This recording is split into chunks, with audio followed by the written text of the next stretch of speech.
నమస్కారం, నా పేరు బాలా. బీసీఎన్ న్యూస్ కి స్వాగతం. ముందుగా ముఖ్య అంశాలు. రాజధాని అమరావతి అంటే వేల మంది రైతుల త్యాగమన్న హోంమంత్రి అనిత. కొందరు అక్కసుతో అమరావతిని వేశ్యల రాజధాని అని హీనంగా మాట్లాడుతున్నారని ఆగ్రహం. కమిషన్ల కక్కుర్తితో పోలవరం ప్రాజెక్టును చంద్రబాబు సర్వనాశనం చేస్తున్నారని మాజీ ఎంపీ భరత్. లోపభూయిష్ట విధానాలతో మొత్తం ప్రాజెక్టుని ప్రమాదంలోకి నెట్టేస్తున్నారని ధ్వజం. కుమార్తె క్రాంతి ఆరోపణలపై స్పందించిన ముద్రగడ పద్మనాభం. కొందరు కావాలనే కుట్రలు చేస్తున్నారని ఆగ్రహం వ్యక్తం చేస్తూ లేఖ విడుదల. హైదరాబాద్ లో హర్యానా గవర్నర్ బండారు దత్తాత్రేయ రచించిన ప్రజల కథే నా ఆత్మకథ పుస్తకావిష్కరణ. హాజరైన తెలంగాణ సీఎం రేవంత్ రెడ్డి. రాజధాని అమరావతి అంటే వేల మంది రైతుల త్యాగమని హోంమంత్రి అనిత అన్నారు. అక్కడి రైతులు 1630 రోజులు ఆందోళన చేశారని గుర్తు చేశారు. ఇందులో 270 మంది చనిపోయారని అన్నారు. న్యాయస్థానం నుంచి దేవస్థానం పేరుతో తిరుపతికి పాదయాత్ర చేశారని పేర్కొన్నారు. గత ప్రభుత్వం రైతుల పాదయాత్ర సమయంలో అడ్డంకులు సృష్టించిందని విమర్శించారు. అమరావతిని వేశ్యల రాజధాని అని హీనంగా మాట్లాడుతున్నారని మండిపడ్డారు. రాష్ట్రం అభివృద్ది పదంలో వెళ్లడం చూసి అక్కసు వెళ్లగక్కుతున్నారని, అమరావతిపై వ్యాఖ్యలను వైసీపీ నేతలు హర్షించకూడదని అన్నారు. అమరావతి అంటే జగన్ కు మొదటి నుంచి అక్కసు ఉందని ఆమె దుయ్యబట్టారు. నాకు నిన్న ఒక పోస్టింగ్ వచ్చింది. ఆ పోస్టింగ్ చూసేసరికి నిజంగా ఫస్ట్ ఆఫ్ ఆల్ ఒక హోమ్ మినిస్టర్గా చాలా కోపం వచ్చింది. ఒక ఆడపిల్లగా సిగ్గనిపించింది. ఒక ఇండియన్గా ఇలాంటి వాళ్ళు కూడా పత్రికా రంగంలో ఉన్నారా అనిపించుకొని ఒక రకమైన బాధ అనిపించింది. అంటే పరిస్థితులు ఎలా ఉన్నాయంటే, ఒక ఎథిక్స్ మెన్షన్ చేసుకొని ఒక ప్రభుత్వానికి ప్రజలకి మధ్యగా వారధిగా ఉండాల్సిన పత్రికా సోదరులు కానీ, అదేవిధంగా పత్రికా రంగాలు కానీ ఈరోజు ఎవరు అభిష్టం మేరకో లేకపోతే ఎవరి కళలో ఆనందం చూడటానికో నోటికొచ్చినట్టు మాట్లాడే పరిస్థితి నిజంగా చాలా దాన్ని ఎలా నాకు వ్యక్తపరచాలో కూడా నాకు అర్థం కావట్లే. బాధని ఎలా వ్యక్తపరచాలో కూడా నాకు అర్థం కావట్లే. ఎందుకంటే ఈరోజు మన సిచ్యువేషన్ ఎంతోమందికి, ఒక జర్నలిస్ట్ అనేసరికి ఒక పొలిటికల్ లీడర్కి అంత వాల్యూ ఇస్తారో లేదో నాకు తెలియదు, కానీ ఒక డిపార్ట్మెంట్ పరంగా కానీ ఎవరైనా ఒక మామూలు సామాన్య వ్యక్తి ఒక జర్నలిస్ట్ అనేసరికి మీకు ఇచ్చే తాలూకా రెస్పెక్ట్ వేరు. నేను జర్నలిస్ట్ని అని ఎటువంటి సిచ్యువేషన్లోనైనా మీ ఐడి కార్డ్ చూపించుకొని మీరు లోపలికి వెళ్ళి ఆ పని చేయించుకొని వచ్చే పరిస్థితి ఉంటుంది. అటువంటి జర్నలిస్ట్ ఒక మాట మాట్లాడితే దానికి ఒక అథెంటికేషన్ ఉంటుంది. ఒక జర్నలిస్ట్ ఒక విశ్లేషణ ఇస్తే దాన్ని బేస్ చేసుకొని దేశ రాజకీయాలే మారిపోయిన సందర్భాలు కూడా చాలా ఉన్నాయి. అటువంటి వ్యక్తులు ఒక అసోసియేషన్, ఎడిటర్స్ అసోసియేషన్ ప్రెసిడెంట్గా ఉన్న వ్యక్తులు ఒక సాక్షి ఛానల్లో కూర్చొని అమరావతి గురించి మాట్లాడారు అంటే, అమరావతి మహిళల గురించి మాట్లాడారా, రాష్ట్రంలో ఉన్న మహిళల గురించి మాట్లాడారా ఆ రకంగా అన్నది పక్కన పెడితే, ఇది ఆంధ్రప్రదేశ్ రాష్ట్రం తాలూకా గౌరవాన్ని భగ్నం పరిచే విధంగా ఈరోజు మాట్లాడటం. నేను ఎందుకు ఈ మాట చాలా క్లియర్గా చెప్తున్నానంటే, ఈరోజు సాక్షి పేపర్ ఎవరిదో మనందరికీ తెలుసు. సాక్షాత్తు ఎక్స్ సీఎం నా పులివెందుల ఎమ్మెల్యే జగన్మోహన్ రెడ్డి గారు వాళ్ళ భార్య భారతిరెడ్డి గారిది. సో అక్కడ కూర్చొని అమరావతి గురించి అలాంటి మాటలు మాట్లాడడం నాకు తెలిసి వైసీపీ వాళ్ళు కూడా హర్షించకూడదు, వాళ్ళు కూడా ఎట్టి పరిస్థితులను యాక్సెప్ట్ చేయకూడదు. ఇది ఇంకొకటి ఏంటంటే, అమరావతి అంటేనే జగన్మోహన్ రెడ్డికి ఒక రకమైన అక్కసు. ఎలాంటి అక్కసు అంటే, 2019 డిసెంబర్ 17 సంథింగ్ ఆ డేట్లోనే అమరావతి రాజధాని కాదు, అమరావతి 3 రాజధానులు చేస్తానని చెప్పి ఆ రోజు నుంచి కూడా విషం కక్కి అమరావతి రైతుల మీద ఎంత దాష్టికానికి ఒడిగట్టారో మీరందరూ చూశారు. చాలామంది మహిళా రైతులు అమరావతి గురించి మాట్లాడేటప్పుడు ఇప్పుడు మండలి మన బొత్స సత్యనారాయణ గారు ఆయన ఆ రోజు అదొక శ్మశానం అని మాట్లాడిన సందర్భాన్ని కూడా ఈరోజు గుర్తు చేయాలి. అట్ ద సేమ్ టైం ఒకానొక సందర్భంలో కొంతమంది అది అమరావతి కాదు కమరావతి అని చెప్పి మాట్లాడిన సందర్భాన్ని కూడా ఈరోజు మీకు గుర్తు చేయాలి. అంటే ఇది స్టెప్ బై స్టెప్, ఈరోజు ఏదో అక్కసిగా బయటకు వచ్చి అమరావతి గురించి మాట్లాడిన సందర్భాలు కాదు ఇది. ఆ రోజు నుంచి వాళ్ళ అధికారంలో ఉన్న దగ్గర నుంచి కూడా అమరావతి మీద ఒక అక్కసు వెళ్ళగక్కి ఆ అమరావతి ఆ రోజు ఈరోజు మన రాజధాని అని ధైర్యంగా చిన్న పిల్లోడి దగ్గర నుంచి పెద్దవాళ్ళ వరకు చెప్పుకోగలుగుతున్నారంటే కొన్ని వేల మంది రైతుల తాలూకా త్యాగం అండి అది.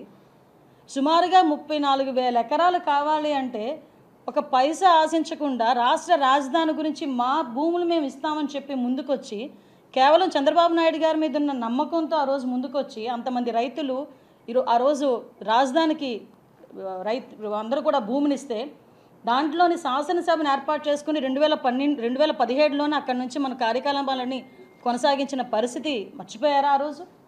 అదే అసెంబ్లీలో చాలా సందర్భాల్లో మీరు కూడా అక్కడి నుంచి మాట్లాడిన సందర్భాలు కూడా మర్చిపోయారా జగన్మోహన్ రెడ్డి గారు?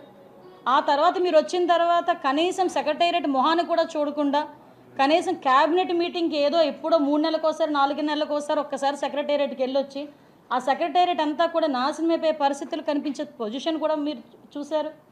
అదే అమరావతి రైతులు బయటకు వచ్చి అమరావతిని రాజధానిగానే ఉంచాలని చెప్పడానికి అమరావతి మహిళా రైతులు వస్తే ఆ మహిళా రైతుల గురించి ఎంత వల్గర్గా మాట్లాడారండి.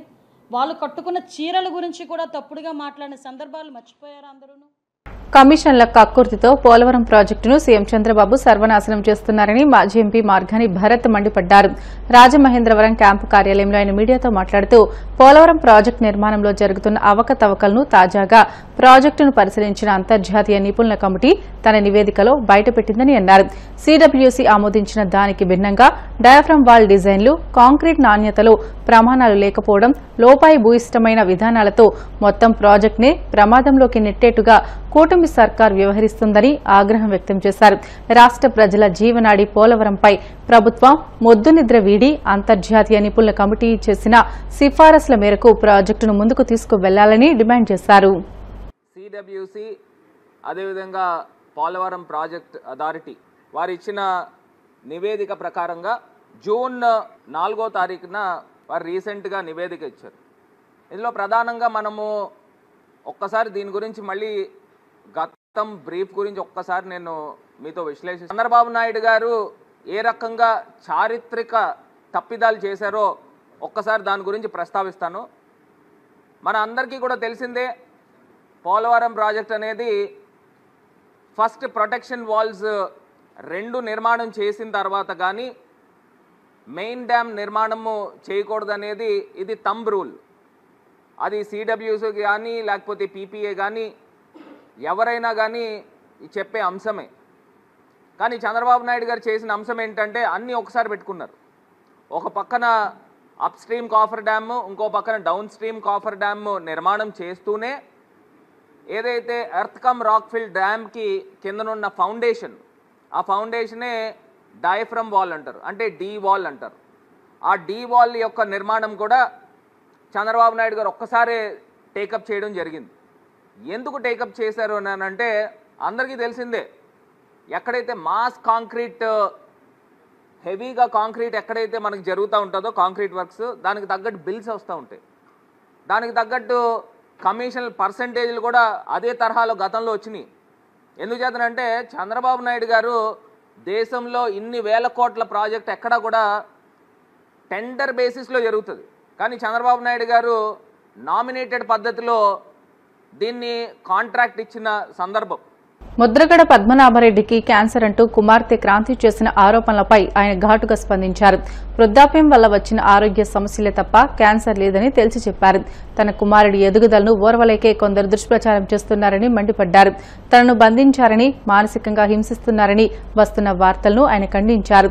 రాజకీయంగా తన కొడుకును ఎదుర్కోలేకే ఇలాంటి కుట్రలు చేస్తున్నారని ఆవేదన వ్యక్తం చేస్తూ లేఖను విడుదల చేశారు. ఈ మధ్య మా కుటుంబంపై ఓ కుటుంబం దాడి చేస్తున్న సంగతి మీకు తెలుసు. ఆ కుటుంబానికి మాకు చాలా సంవత్సరాల క్రితమే మనస్పర్ధలు వచ్చేయండి. అంతంత మాత్రంగానే ఆ సంబంధాలు ఉండేవి. గత సంవత్సరం నుంచి పూర్తిగా దూరం అయిపోయామండి. రాకపోకలు పూర్తిగా స్తంభించిపోయాయండి. మమ్మల్ని నిత్యం టార్గెట్ చేస్తామన్నారు. బిందులు నిండిపోతున్నాయండి ఆ కళ్ళ నీళ్ళు. వాళ్ళు ఏడుస్తూ ఉంటున్నారు, నిత్యం ఏడుస్తూనే ఉంటున్నారు. మా అబ్బాయి గిరి ఎదుగుదల గురించి నిత్యం ఏడుస్తూనే ఉంటున్నారు. ఓరలా పోతున్నారు, రగిలిపోతున్నారండి. అయ్యా వాళ్ళకి వచ్చే పోయే కాలం ఏంటో తెలియదు. నా కొడుకు రాజకీయంగా పైకి వచ్చి తప్ప ఏమన్నా వారిని ఏమన్నా డబ్బులు అడిగామా, వారు సాయం కోరామా? ఏమీ లేదే. వారి సంబంధం ఏంటని అడుగుతా ఉన్నాను నేను. నాకు క్యాన్సర్ వచ్చిందని నన్ను ఇంట్లో బంధించారని, నా చిన్న కొడుకు పట్టించుకోవట్లేదని, మా చిన్న కొడుకు మామయ్య గారు పట్టించుకోవట్లేదని చెప్పేసి తప్పుడు పేరాపన, తప్పుడు సమాచారం ప్రజలకు ఇస్తూ ఉన్నారు. తప్పు తప్పు తప్పు. రోజు నా చిన్న కొడుకే నాకు సేవ చేస్తూ ఉన్నాడు. రోజు నా చిన్న కొడుకే నాకు సేవ చేస్తూ ఉన్నారు. కాళ్ళు కూడా నొక్కి రాత్రిని పడుకునే వరకు కూడా సేవ చేస్తూ ఉన్నారు.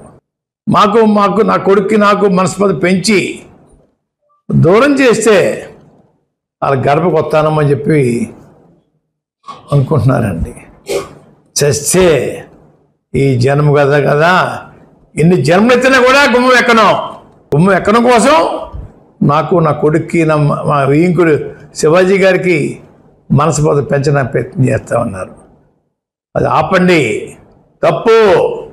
ఇటువంటి కుళ్ళు రాజకీయాలు, కుళ్ళు మనస్తత్వాలతోటి ఎంతకాలం జీవిస్తారని అడుగుతా ఉన్నా నేను. మీకు నాకు సంబంధం ఏంటి? సంవత్సరం కాలం నుంచి మీకు మాకు రాకపోకలు లేవే. ఎందుకు నా గురించి ఎడుతూ ఉన్నారు మీరు?